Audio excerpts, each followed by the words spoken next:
तो हम carboxylic acids पढ़ रहे थे, उसके अंदर हमने दो टाइप की केमिकल प्रॉपर्टी पढ़ ली थी। जो पहला टाइप था केमिकल प्रॉपर्टी के अंदर, वो क्या था हमारे पास, जैसे ये आपके पास कार्बोक्सिलिक एसिड का जो ग्रुप है COOH, उसका स्ट्रक्चर हो गया।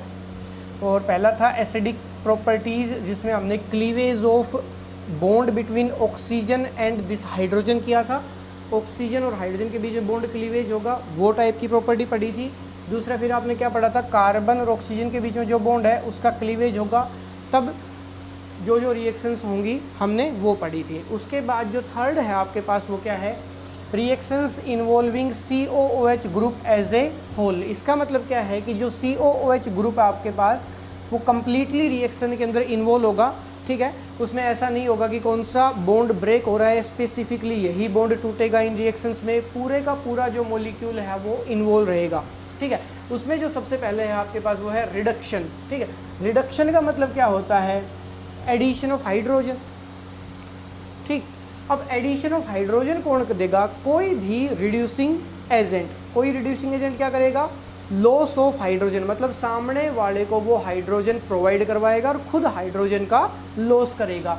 और सबसे पहले इसके अंदर भी पहला पार्ट है reduction to alkanes. Carboxylic acids जो है वो रिएक्टेंट का काम करेंगे और प्रोडक्ट यहाँ पे आपके पास क्या बनेगा, हमेशा एल्केन बनेगा। तो यहाँ पे जो हम 2-3 रिएक्शन पढ़ेंगे यहाँ पे, उसके अंदर प्रोडक्ट क्या रहना चाहिए आपके पास, एल्केन रहना चाहिए। तो जो सबसे पहला रिड्यूसिंग एजेंट है जो एल्केन बनाएगा यहाँ पे, वो है red phosphorus plus HI, hydrogen iodide. ये जो रेड फॉस्फोरस प्लस HI है, ये आपने इससे पहले यूनिट में, उससे पहले वाले यूनिट में, मतलब जो लास्ट 2 यूनिट हमने कंप्लीट किए हैं उनके अंदर भी ये पढ़ा है। इसका काम क्या है, it is a very strong reducing agent. ये बहुत ज़्यादा स्ट्रॉन्ग रिड्यूसिंग एजेंट है। और ये क्या प्रोवाइड करवाता है सामने वाले को, हाइड्रोजन्स प्रोवाइड करवाता है। नेसेंट हाइड्रोजन प्रोवाइड करवाएगा सामने वाले को, जितने हाइड्रोजन चाहिए उतने हाइड्रोजन दे देगा। तो आपको याद कैसे रहेगा कि जो भी रिएक्टेंट है प्रोडक्ट क्या बनाएगा, तो रिएक्टेंट के अंदर जितने भी कार्बन हैं उतने कार्बन्स का जो एल्केन बन सकता है वो एल्केन आपने बना देना है। एल्केन का जर्नल फॉर्मूला सभी को पता है, 10th से पढ़ते आ रहे हैं हम, CnH2n+2। इस फॉर्मूले को सेटिस्फाई करना चाहिए जो एल्केन आप प्रिपेयर कर रहे हो। फॉर एग्जांपल, अगर एक कार्बन का अगर कोई एल्केन बनाना है तो वो एल्केन क्या बनेगा, CH4 बनेगा। 2 कार्बन का बनाना है तो क्या बनेगा, CH3 CH3। 3 कार्बन का बनाना है तो क्या बनेगा, CH3 CH2 CH3। ये तीनों alkane, methane, ethane, propane, simplest starting 3 alkanes हैं जो कि इस फॉर्मूले को सेटिस्फाई कर रहे हैं CnH2n+2 को। इसका मतलब क्या है आपके पास कि जो भी कार्बोक्सिलिक एसिड आप लोगे उसके अंदर आपने देखना है कि कार्बन की संख्या कितनी है। जितने कार्बन है उतने ही कार्बन का आपने क्या बना देना है, एल्केन बना देना है। प्रॉब्लम सोल्व हमारी, ठीक है। तो पहला जो एग्जाम्पल है, मैं जर्नल एग्जाम्पल ले रहा हूँ, RCOOH। इसके अंदर आपने क्या डाला भाई, आपने डाला रेड फॉस्फोरस प्लस HI। तो प्रोडक्ट क्या बनेगा, एल्केन बनेगा। कितने कार्बन का बनेगा, जितने कार्बन इधर है। इस R ग्रुप में तो आपको पता नहीं कितने कार्बन है, तो इस R ग्रुप को तो आ जाए आप एज इट इज़ लिख दो डैश। और कितने कार्बन बचे, एक और कार्बन बच गया, तो इस कार्बन के पास आप क्या लेके आओगे, CH3। एक कार्बन है, ठीक है, उस कार्बन से CH4 बन सकता है। कब, जब इस R की जगह पे क्या हो, हाइड्रोजन हो। जैसे मैंने इस R को सब्सटीट्यूट कर दिया HCOOH से, हमने ले लिया फॉर्मिक एसिड। इसमें आपने क्या डाला, रेड फॉस्फोरस प्लस HI। तो एक ही तो कार्बन है, यहाँ पे मैं ऐसे लिख दूँ इसको समझाने के लिए, HCH3। और ये क्या है आपके पास, CH4 ही तो है, क्या बन गया, मीथेन। तो यहाँ से क्या क्लियर हो गया कि जो R ग्रुप है अगर वो हाइड्रोजन हुआ तो क्या बन गया, ये CH4, क्योंकि इसके पास ये एक ही कार्बन है। ये हमारा मेन प्रोडक्ट हो गया। जो साइड प्रोडक्ट इसके अंदर बनेंगे उसके ऊपर आपने ध्यान ही नहीं देना, वाटर बनेगा, H2O लिख दो यहाँ पे। फिर बैलेंसिंग में दिक्कत आएगी, उससे अच्छा है आप इसको छोड़ दो। मतलब मेन प्रोडक्ट ऑर्गेनिक केमिस्ट्री में हमने जब स्टार्टिंग से शुरू किया था तब भी आपको बताया था कन्वर्जेंस के अंदर साइड प्रोडक्ट नहीं लिखते, complete the reaction side product नहीं लिखते, ठीक है। और जो जब भी आप रिएक्शन पढ़ रहे हो उसके अंदर जो मेन प्रोडक्ट है वो क्या बन रहा है, एल्केन, इसलिए हेडिंग का नाम भी क्या है, रिडक्शन टू एल्केन्स। समझ में आ रही है बात, कोई प्रॉब्लम नहीं आएगी। फिर भी अगर आप चाह रहे हो कि आप वाटर को बना रहे हो, साइड प्रोडक्ट याद रख रहे हो, बहुत अच्छी बात है, कोई प्रॉब्लम नहीं है। आप और एग्जांपल कंसिडर कर लो, CH3COOH, इसके अंदर भी आपने क्या डाला, रेड फॉस्फोरस प्लस HI, क्या बनेगा भाई, 2 कार्बन है, 2 कार्बन का एल्केन बनाना है, तो 2 कार्बन का एल्केन क्या होगा, इथेन बना दो, CH3 क्या बन गया, ये इथेन बन गया भाई। इसी प्रकार से आप कोई भी कार्बोक्सिलिक एसिड को कंसिडर करके आप क्या बना सकते हो, एल्केन की फॉर्मेशन कर सकते हो। ये कब होगा, जब रेड फॉस्फोरस प्लस HI जो कि एक स्ट्रॉन्ग रिड्यूसिंग एजेंट है उसकी रिएक्शन आप जब करवाओगे। उसके बाद इसी में सेकेंड पार्ट है B, रिडक्शन टू एल्कोहल्स।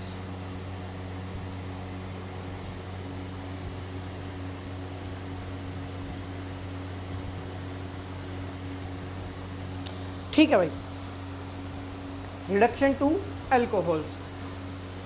अब यहाँ पे जो कार्बोक्सिलिक एसिड है वो प्राइमरी अल्कोहल की फॉर्मेशन करेगा, किसके साथ, रिड्यूसिंग एजेंट लिख देता हूँ मैं, LiAlH4, लिथियम एल्यूमिनियम हाइड्राइड, ये भी एक रिड्यूसिंग एजेंट है। एक एग्जांपल ये हो जाएगा हमारे पास B2H6 बोरोहाइड्राइड या बोरोन हाइड्राइड, ठीक है।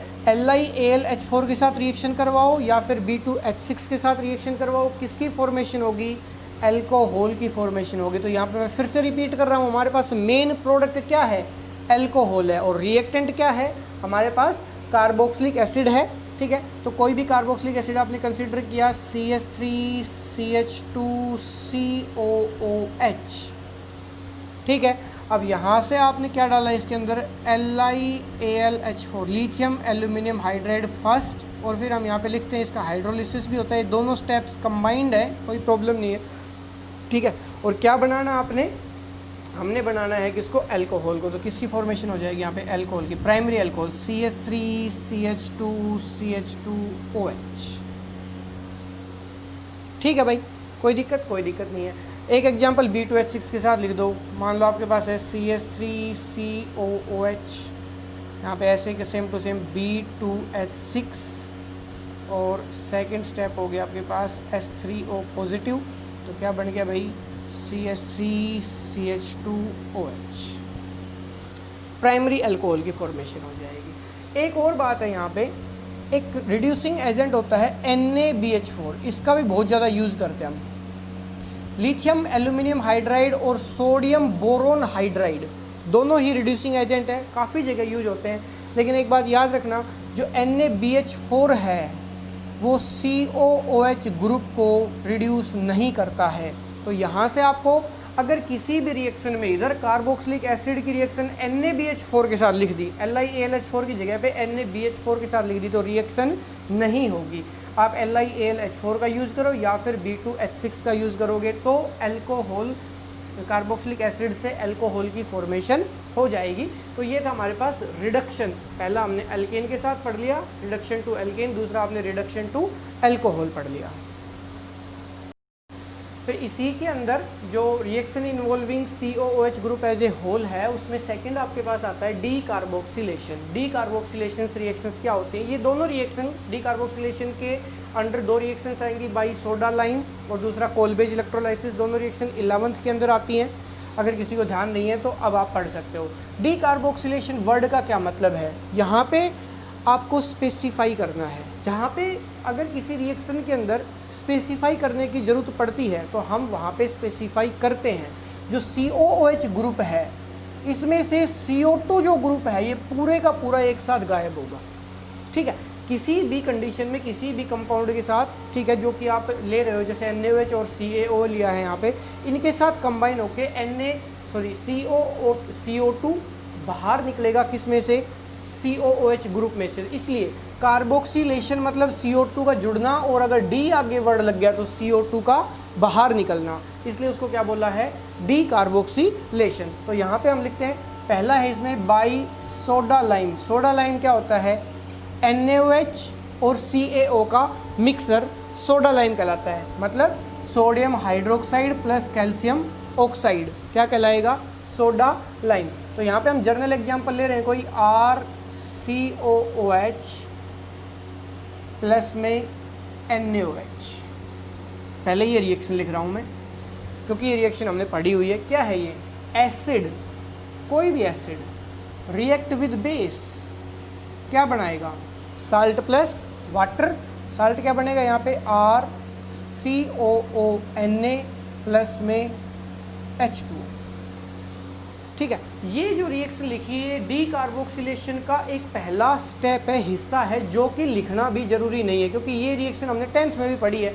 Acid react with base to produce salt and water, this is called neutralisation reaction.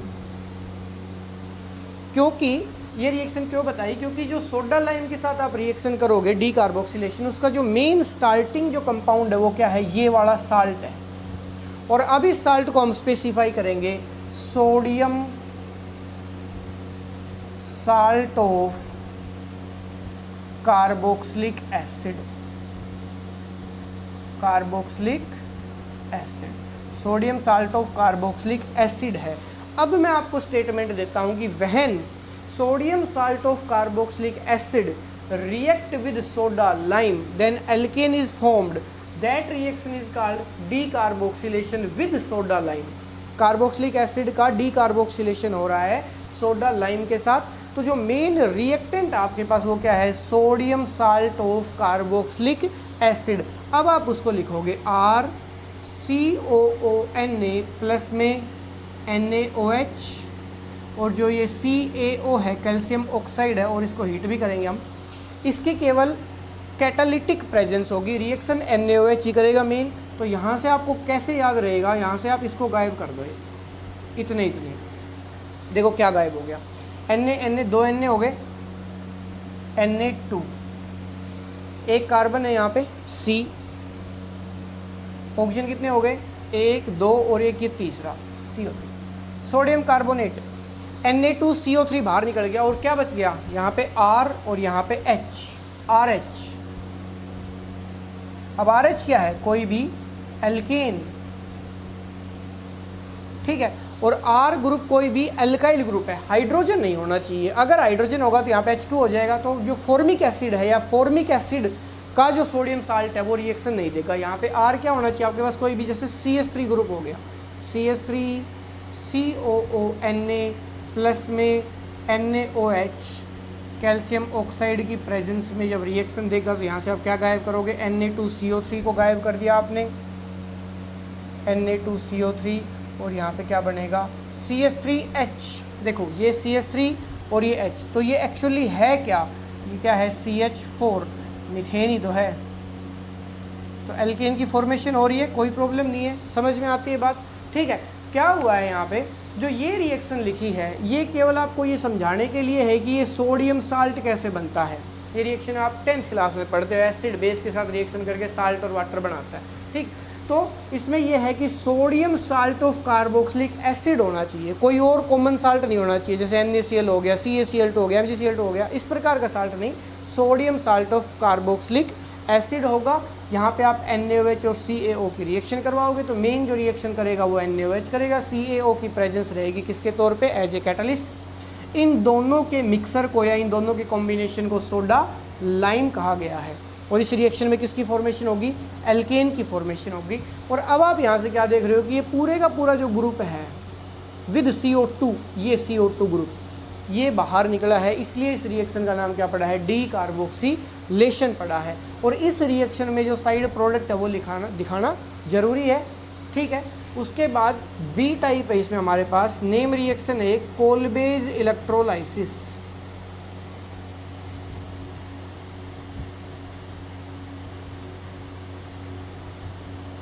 कोलबेज reaction बोल सकते हो या कोलबेज इलेक्ट्रोलाइसिस बोल सकते हो। तो यहाँ पे आपके पास कोई भी कार्बोक्सिलिक एसिड है, लेट अस से CH3COOH, ठीक। और इसकी रिएक्शन, इसमें भी सोडियम साल्ट लेना है, sorry Na, sodium salt of carboxylic acid. और इसमें प्रेजेंस रहेगी यहाँ पे आपके पास वाटर, इलेक्ट्रोलाइसिस हो रहा है तो इसका एक्वस सॉल्यूशन लेओगे, वाटर की प्रेजेंस रहेगी और आप इसमें से किसको पास आउट करवाओगे, इलेक्ट्रिसिटी को। इलेक्ट्रिक करंट लिख दो या इलेक्ट्रिसिटी लिख दो, यहाँ इलेक्ट्रिसिटी को पास करवाओगे। अब यहाँ पे किस किस चीज़ की फॉर्मेशन होगी, यहाँ पे बनेगा क्या, CH3 प्लस में 2 मोल CO2 प्लस में 2 NaOH प्लस में हाइड्रोजन गैस, ये है बनेगा। इसमें भी एल्केन ही, लेकिन यहाँ पर जो कार्बन है अल्काइल ग्रुप के अंदर जो कार्बन्स हैं उससे डबल कार्बन की आप संख्या कर दोगे प्रोडक्ट के अंदर।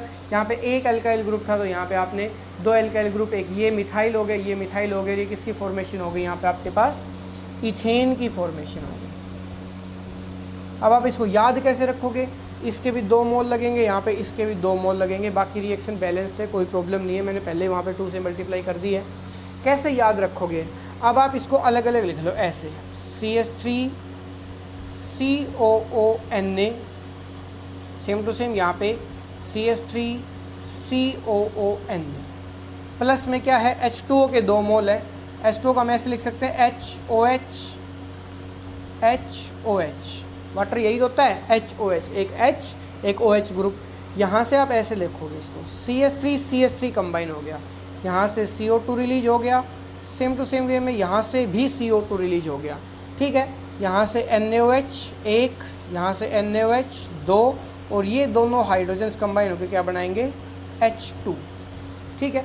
अब आप देख सकते हो प्रोडक्ट के अंदर क्या क्या बन रहा है भाई, CH3 कंबाइन हुआ पहला, दूसरा CO2 एक रिलीज हुई, दूसरी CO2 रिलीज हुई तो 2 CO2 हो गया, एक NaOH ये बना, दूसरा NaOH ये बना, यहाँ पे क्या हो गया 2 NaOH और HOH कंबाइन होकर क्या बना रहे हैं H2, ये क्या हो गया आपके पास H2 हो गया।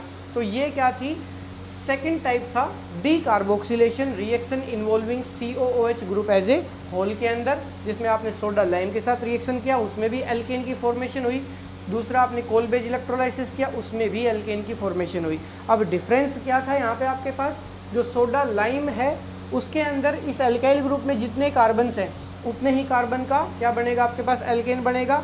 जो कोलबेज इलेक्ट्रोलाइसिस है उसमें क्या बनेगा, डबल कार्बन की संख्या हो जाएगी। तो यहाँ से आपको एक बात और याद रखनी है कि किसी भी कन्वर्जन के अंदर अगर कार्बोक्सिलिक एसिड से आपने एल्केन की फॉर्मेशन करनी है कन्वर्जन में और उसमें कार्बन की संख्या सेम रखनी है तो आप सोडा लाइम का यूज़ करो, अगर कार्बन की संख्या डबल करनी है तो आप कोलबेज इलेक्ट्रोलाइसिस का यूज़ करो, ठीक है।